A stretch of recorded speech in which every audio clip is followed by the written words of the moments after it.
अधिक भारतीय उत्पाद व्यवहार करने को चेष्टा करिबी एवं अन्य देशरू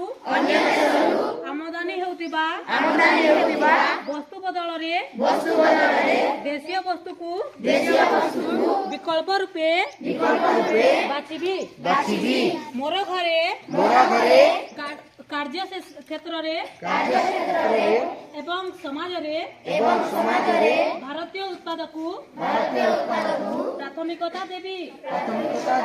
एवं ग्राम कृषक तथा कारीगर को समर्थन करी मु स्थानीय उत्पाद प्राथमिकता देवी मु युवपीढ़ी एवं पिला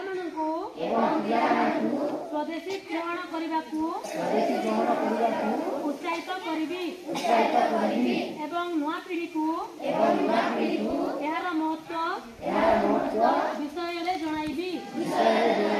मु मोर परिवार एवं सामाजिक जीवन भारतीय भाषा को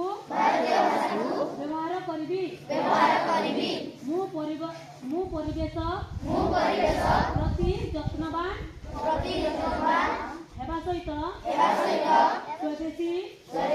एवं परिवेश अनुकूल उत्पाद को व्यवहार करी एवं निज देशर पर्यटन क्षेत्र को प्राथमिकता देवी।